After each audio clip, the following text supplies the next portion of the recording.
Count of Monte Cristo by Alexandre Dumas. Chapter 78. We hear from Yanina. If Valentine could have seen the trembling step and agitated countenance of Franz when he quitted the chamber of M. Noirtier, even she would have been constrained to pity him. Villefort had only just given utterance to a few incoherent sentences, and then retired to his study, where he received about 2 hours afterwards the following letter.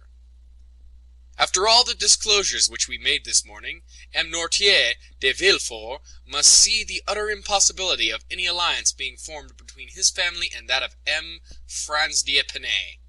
M. d'Épinay must say that he is shocked and astonished that M. de Villefort, who appeared to be aware of all the circumstances detailed this morning, should not have anticipated him in this announcement.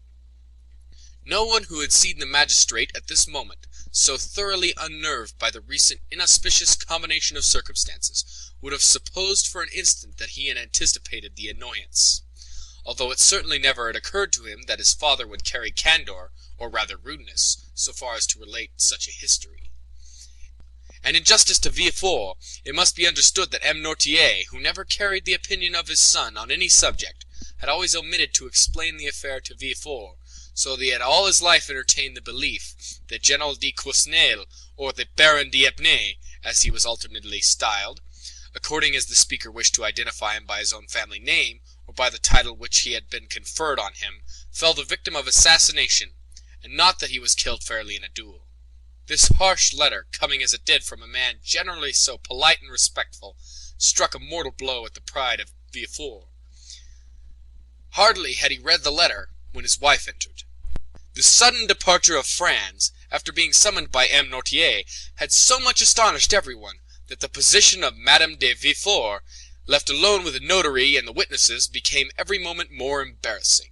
Determined to bear it no longer, she arose and left the room, saying she would go and make some inquiries into the cause of his sudden disappearance.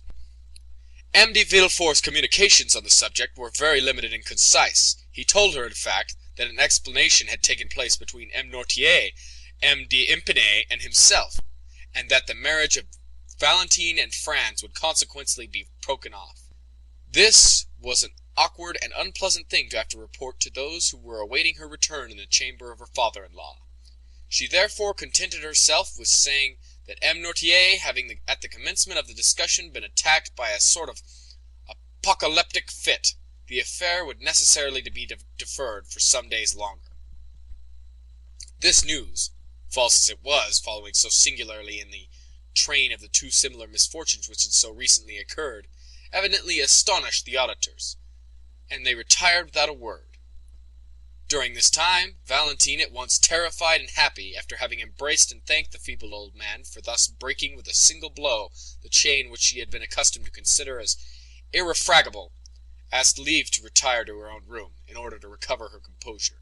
Noirtier looked the permission which she solicited, but instead of going to her own room, Valentine, having once gained her liberty, entered the gallery, and opening a small door at the end of it, found herself once in the garden. In the midst of all the strange events which had crowded one on the other, an indefinable sentiment of dread had taken possession of Valentine's mind. She expected every moment that she should see Morrel appear, pale and trembling, to forbid the signing of the contract, like the Laird of Ravenswood in The Bride of Lammermoor. It was high time for her to make her appearance at the gate, for Maximilian had long awaited her coming.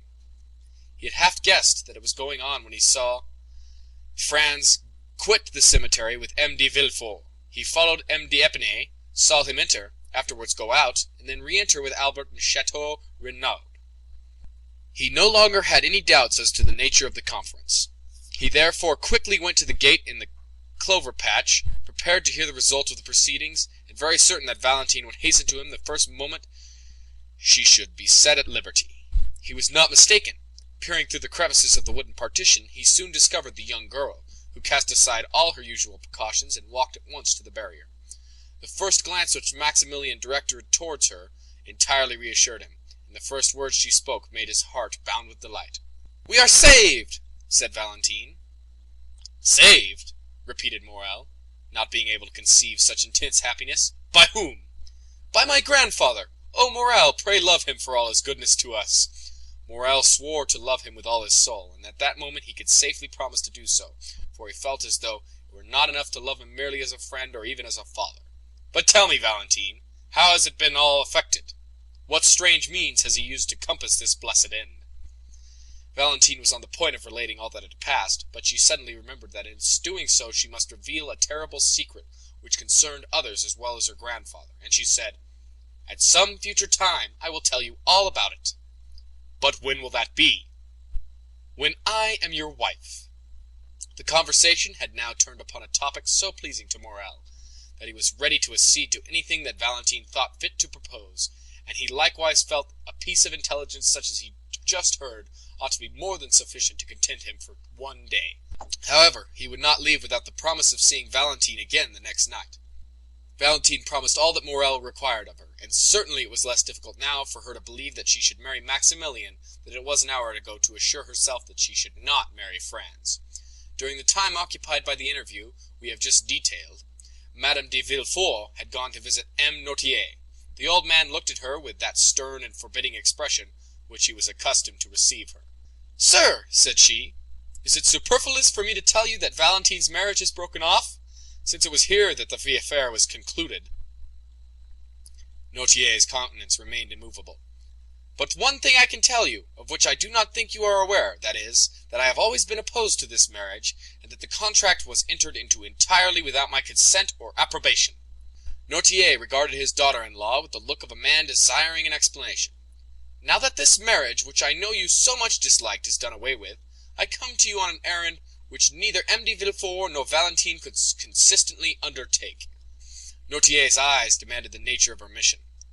"I come to entreat you, sir," continued Madame de Villefort, "as the only one who has the right of doing so, inasmuch as I am the only one who will receive no personal benefit from the transaction, I come to entreat you to restore, not your love, for that she is always possessed, but to restore your fortune to your granddaughter."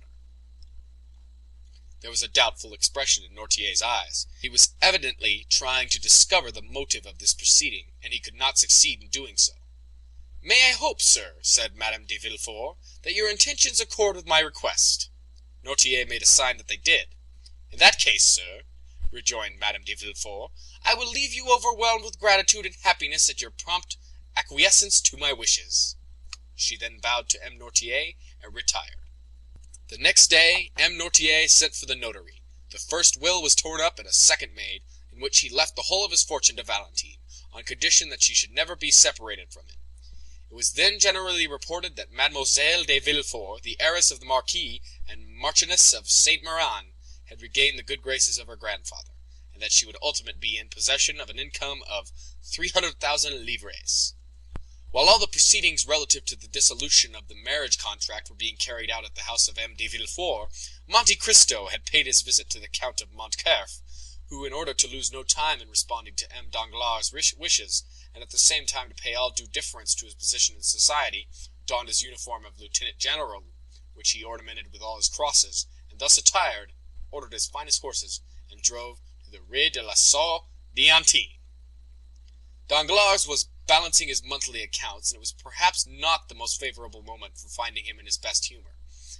At the first sight of his old friend, Danglars assumed his majestic air, and settled himself in the easy-chair. Montcalm, usually so stiff and formal, accosted the banker in an affable and smiling manner, and feeling sure that the overture he was about to make would be well received, he did not consider it necessary to adopt any maneuvers in order to gain his end, but went at once straight to the point. "Well, Baron," said he, "here I am at last. Some time has elapsed since our plans were formed, and they are not yet executed." Montcalm paused at these words, quietly waiting until the cloud should have dispersed which gathered on the brow of Danglars, and which he attributed to his silence. But on the contrary, to his great surprise, it grew darker and darker. "To what do you allude, monsieur?" said Danglars, as if he was trying in vain to guess the possible meaning of the general's words. "Ah!" said Montcalm, "I see you are a stickler for forms, my dear sir, and you would remind me that the ceremonial rites should not be omitted. Ma foi, I beg your pardon, but as I have one son, and it is the first time I ever thought of marrying him, I am still serving my apprenticeship, you know. Come, I will reform." And Montcalm, with a forced smile, arose, and making a low bow to M. Danglars, said, Baron, I have the honor of asking you the hand of Mademoiselle Eugénie Danglars for my son, the victim Alberte de Montcalf." But Danglars, instead of receiving this address in the favorable manner which Montcalf had expected, knit his brow, and without inviting the Count, who was still standing, to take a seat, he said, "Monsieur, it will be necessary to reflect before I give you an answer." "To reflect!" said Montcalf, more and more astonished. "Have you not had enough time for reflection during the 8 years which have elapsed since this marriage was first discussed between us?"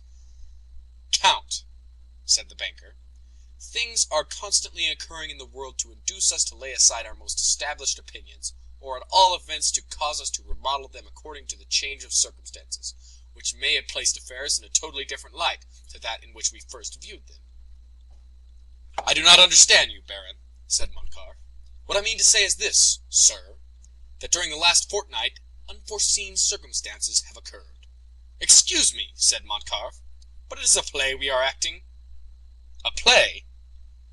"Yes, for it is like one. Pray let us come more to the point, and endeavor thoroughly to understand each other." "That is my desire. You have seen M. de Monte Cristo, have you not?" "I see him very often," said Danglars, drawing himself up. "He is a particular friend of mine."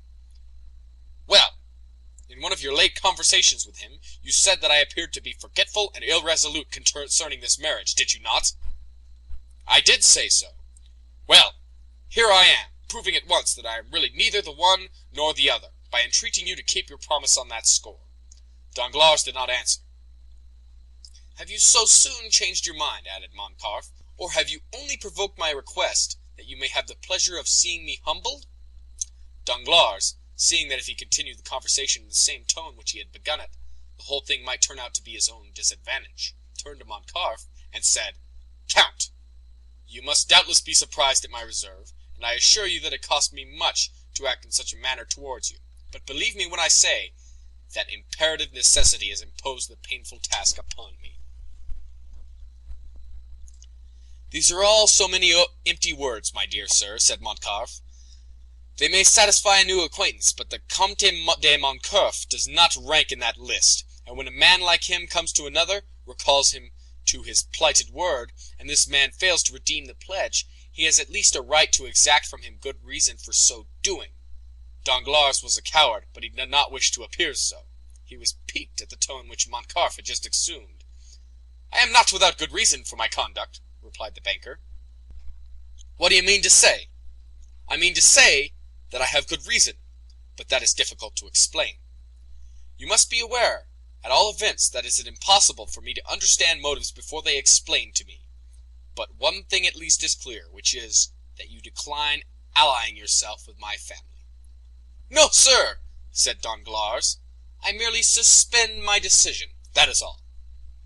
"And do you really flatter yourself that I shall yield to all your caprices, and quietly and humbly await the time of again being received into your good graces? Then, Count, if you will not wait, we must look upon these projects as if they had never been entertained." The Count bit his lips until blood almost started, to prevent the ebullition of anger which his proud and irritable temper scarcely allowed him to restrain. Understanding, however, that in the present state of things the laugh would decidedly be against him, he turned from the door, towards which he had been directing his steps, and again confronted the banker. A cloud settled on his brow, evincing decided anxiety and uneasiness, instead of the expression of offended pride which had lately reigned there. "My dear Danglars," said Montcalf, "we have been acquainted for many years, and consequently we ought to make some allowance for each other's failings. You owe me an explanation, and really it is but fair that I should know what circumstances occurred you to deprive my son of your favor." "It is from no personal ill feeling towards the Viscount, that is all I can say, sir," replied Danglars, who resumed his insolent manner as soon as he perceived that Montcalf was a little softened and calmed down. "And towards whom you bear his personal ill feeling, then?" said Montcalf, turning pale with anger. The expression of the Count's face had not remained unperceived by the banker. He fixed on him a look of greater assurance than before, and said, "You may, perhaps, be better satisfied that I should not go further into particulars." A tremor of suppressed rage shook the whole frame of the Count, and making a violent effort over himself, he said, "I have a right to insist on your giving me an explanation, Is it Madame de Montcalf who has displeased you? Is it my fortune which you find insufficient? Is it because my opinions differ from yours?" "Nothing of the kind, sir," replied Danglars. "If such had been the case, I should only have been to blame, insomuch as I was aware of all these things when I made the engagement. No, I do not seek any longer to discover the reason. I really am quite ashamed to have been the cause of your undergoing such severe self-examination.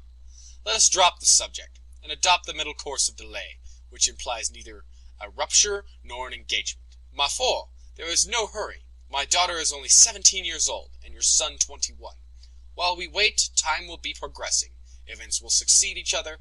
Things which in the evening look dark and obscure appear but too clearly in the light of morning, and sometimes the utterance of one word, or the lapse of a single day, will reveal the most cruel calumnies."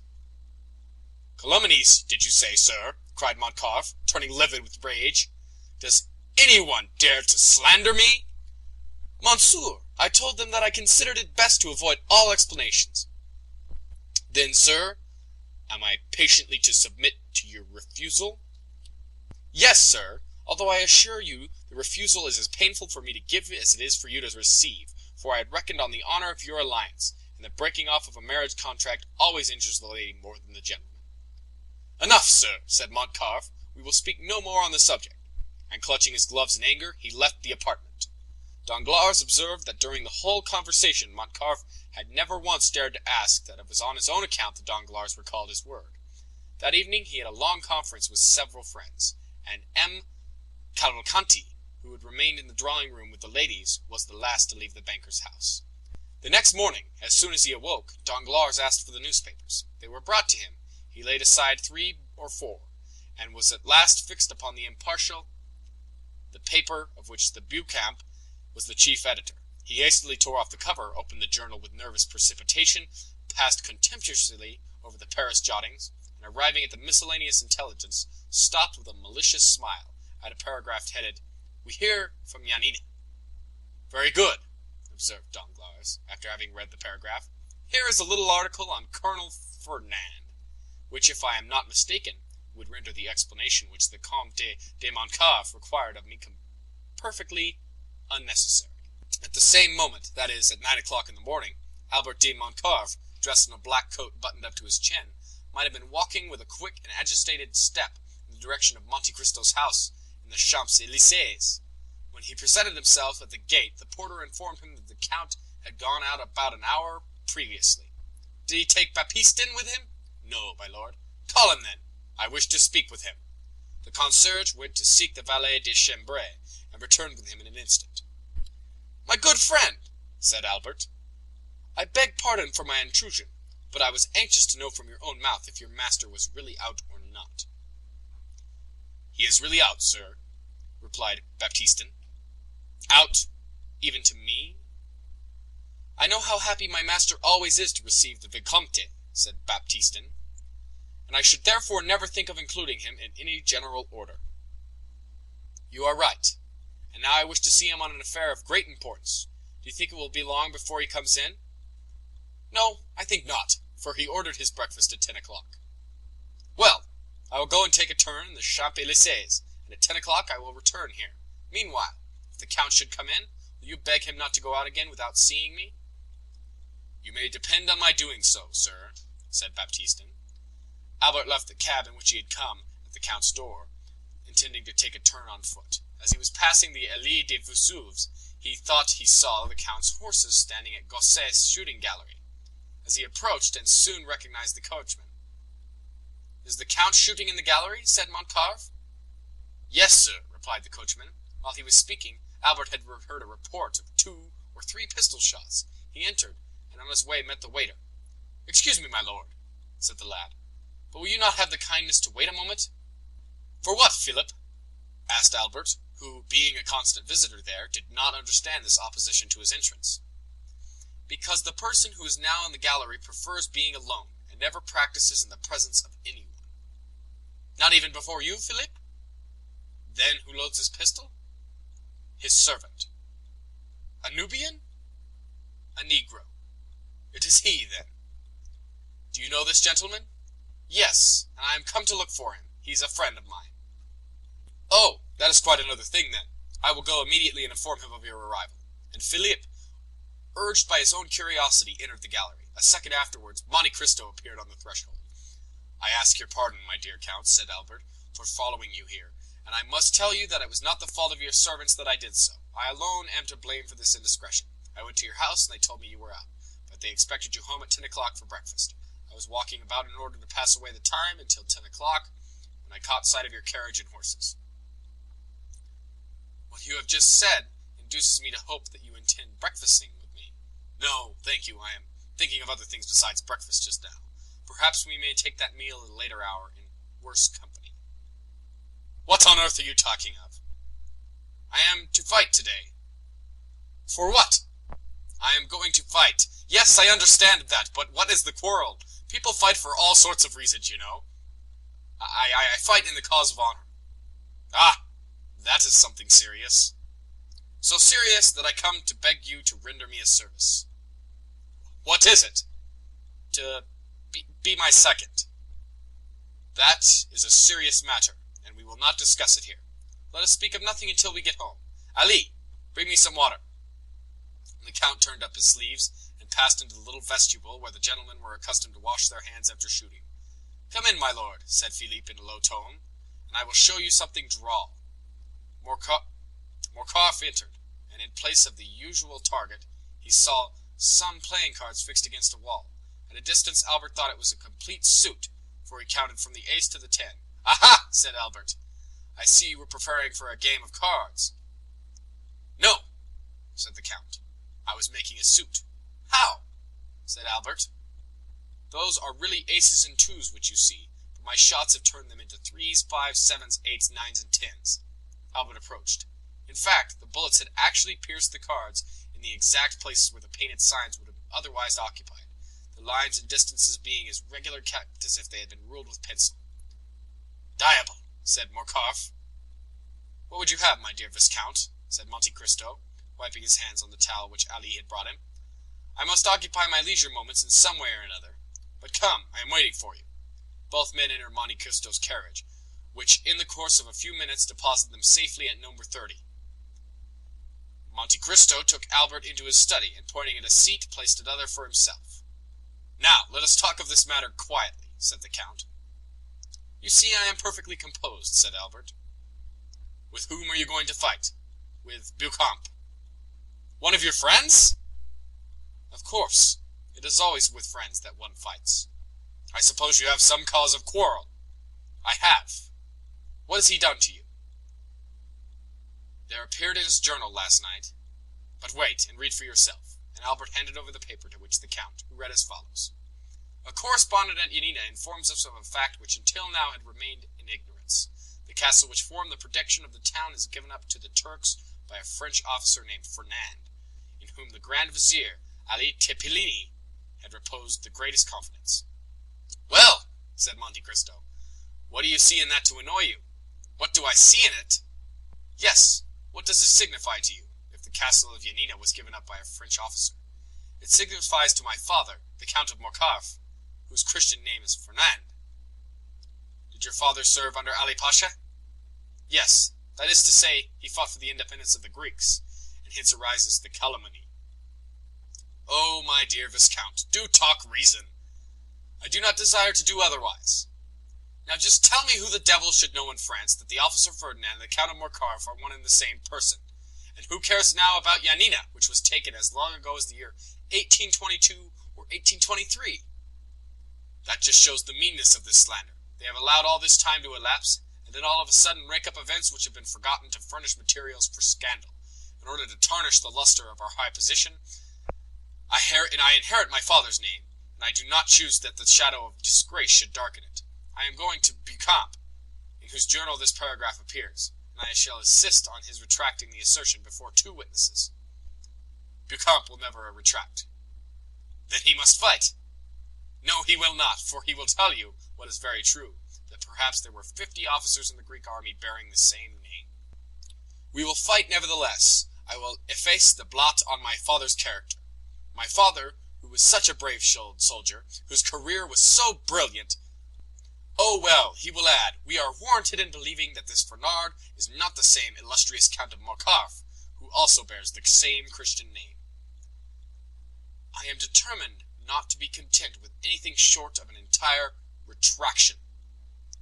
And you intend to make him do this in the presence of 2 witnesses, do you? Yes. You do wrong. Which means, I suppose, that you refuse the service which I asked of you? You know my theory regarding duels. I told you my opinion on that subject, if you remember, when we were at Rome. Nevertheless, my dear Count, I found you this morning engaged in an occupation but little consistent with the notions you profess to entertain. Because, my dear fellow, you can understand one must never be eccentric. If one's lot is to cast among fools, it is necessary to study folly. I shall perhaps find myself one day called out by some hair-brained scamp, which has no more real cause of quarrel with me than you have with this Beauchamp. He may take me to task for some foolish trifle or another. He will bring his witnesses, or will insult me in some public place, and I am expected to kill him for all that. You admit that you would fight, then? Well, if so, why do you object to my doing so? I do not say that you ought not to fight. I only say that a duel is a serious thing, and ought not to be undertaken without due reflection. Did he reflect before he insulted my father? If he spoke hastily, and owns that he did so, you ought to be satisfied. You admit that you would fight, then? Well, if so, why do you object to my doing so? I do not say that you ought not to fight. I only say that a duel is a serious thing, and ought not to be undertaken without due reflection. Did he reflect before he insulted my father? If he spoke hastily, and owns that he did so, you ought to be satisfied. Ah, my dear Count, you are far too indulgent, and you are far too exacting. Supposing, for instance, and do not be angry at what I'm going to say, well, supposing the assertion to be really true, a son ought not to submit to such a stain on his father's honor. Ma foi, we live in times when there is much to which we must submit. That is precisely the fault of the age. And do you undertake to reform it? Yes, as far as I am personally concerned. Well, you are indeed exacting, my dear fellow. Yes, I own it. Are you quite impervious to good advice? Not when it comes from a friend. And do you account me that title? Certainly I do. Well then, before going to Beauchamp with your witnesses, seek further information on the subject. From whom? From Heidi. Why, what can be the use of mixing a woman up in the affair? What can she do in it? She can declare to you, for example, that your father had no hand whatever in the defeat and death of the vizier, or if by chance he had, indeed, misfortune too. I have told you, my dear Count, that I would not for one moment admit of such a proposition. You reject this means of information, then? I do, most decidedly. Then let me offer one more word of advice. Do so, then, but let it be the last. You do not wish to hear it, perhaps? On the contrary, I request it. Do not take any witnesses with you when you go to Beauchamp. Visit him alone. That would be contrary to all custom. Your case is not an ordinary one. And what is your reason for advising me to go alone? Because then the affair will rest between you and Beauchamp. Explain yourself. I will do so. If Beauchamp be disposed to retract, you ought at least give him the opportunity of doing it of his own free will. The satisfaction to you will be the same. If, on the contrary, he refuses to do so, it will then be quite time to admit 2 strangers into your secret. They will not be strangers, they will be friends. Ah, but the friends of today are the enemies of tomorrow. Beauchamp, for instance. So I recommend you be prudent. Then you advise me to go alone to Beauchamp. I do, and I will tell you why. When you wish to obtain such concession from a man's self-love, you must avoid even the appearance of wishing to wound it. I believe you are right. I am glad of it. Then I will go alone. Go! But you would do better still by not going at all. That is impossible. Do so, then. It will be a wiser plan than the first which you proposed. But, if in spite of all my precautions I am at last obliged to fight, will you not be my second? My dear Viscount, said Monte Cristo gravely, you must have seen before today that at all times and all places I have been at your disposal, but the service which you have just demanded me is one which is out of my power to render you. Why? Perhaps you may know at some future period, and in the meantime I request you excuse my declining to put you in possession of my reasons. Well then, I will have Franz and Chateau Renaud. They will be the very men for it. Do so then. But if I do fight, you You will surely not object to giving me a lesson or two in shooting and fencing. That, too, is impossible. What a singular being you are! You will not interfere in anything. You are right. That is the principle on which I wish to act. We will say no more about it, then. Goodbye, Count. Morcarf took his hat and left the room. He found his carriage at the door, and doing his utmost to restrain his anger, he went at once to find Beauchamp, who was in his office. It was a gloomy, dusty-looking apartment, such as journalist offices have always been from time immemorial. The servant announced M. d'Albert Morcarf. Beauchamp repeated the name to himself, as though he could scarcely believe that he had heard aright, and then gave orders for him to be admitted. Albert entered. Beauchamp uttered an exclamation of surprise on seeing his friend leap over and trample underfoot all the newspapers which were strewed about this word. This way, my dear Albert," said he, holding out his hand to the young man. "Are you out of your senses, or do you come peaceably to take this breakfast with me? Try and find a seat. There is one by that geranium, which is the only thing in the room to remind me that there are other leaves in the world besides leaves of paper." "Beauchamp," said Albert, "is it of your journal that I came to speak?" "Indeed. What do you wish to say about it?" "I desire that a statement contained in it should be rectified." "To what do you refer? But pray sit down." "Thank you," said Albert, with a cold and formal bow. "Will you now have the kindness to explain the nature of the statement which has displeased you? An announcement has been made which implicates the honor of a member of my family." "What is it?" said Beauchamp, much surprised. "Surely you must be mistaken. The story you sent from Yanina." "Yanina?" "Yes, really you appear to be totally ignorant of the cause which brings me here." "Such is really the case, I assure you, upon my honor. Baptiste, give me yesterday's paper," cried Beauchamp. "Here, I have brought mine with me," replied Albert. Beauchamp took the paper, and read the article to which Albert pointed in an undertone. "You see it is a serious annoyance," said Morcarf, when Beauchamp had finished the perusal of the paragraph. "Is the officer referred to as a relation of yours, then?" demanded the journalist. "Yes," said Albert, blushing. "Well, what do you wish me to do for you?" said Beauchamp, mildly. "My dear Beauchamp, I wish for you to contradict this statement." Beauchamp looked at Albert with a benevolent expression.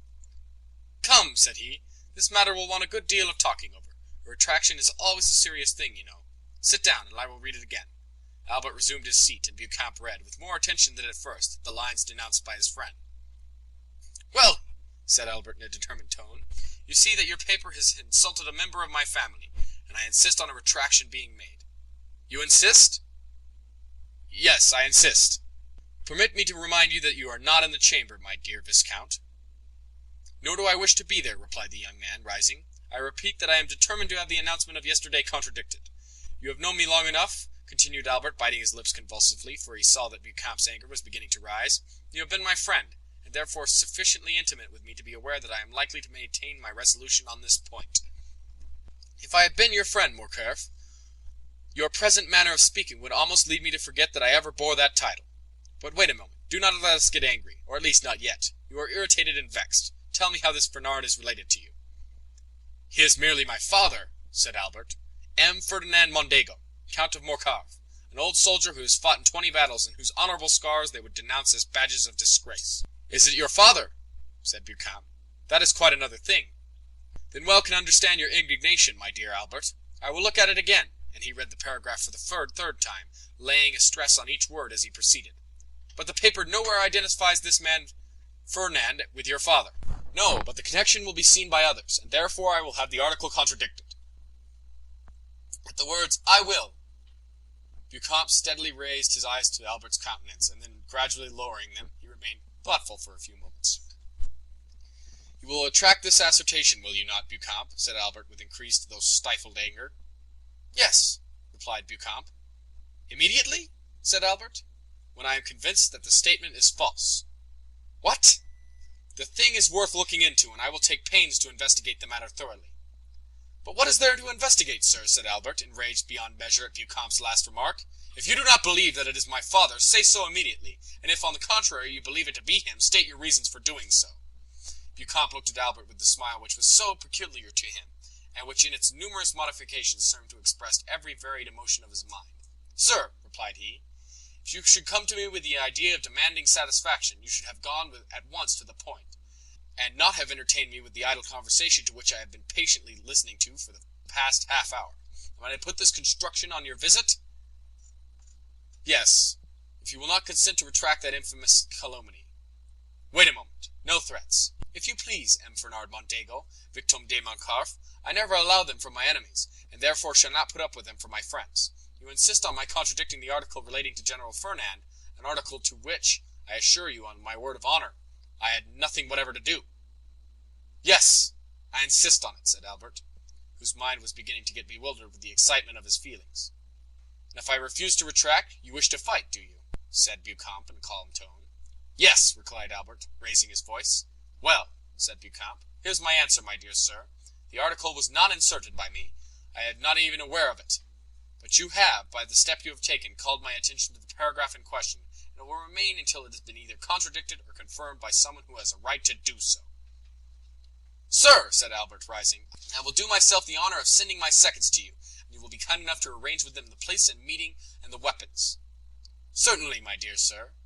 And this evening, if you please, or tomorrow at the latest, we will meet.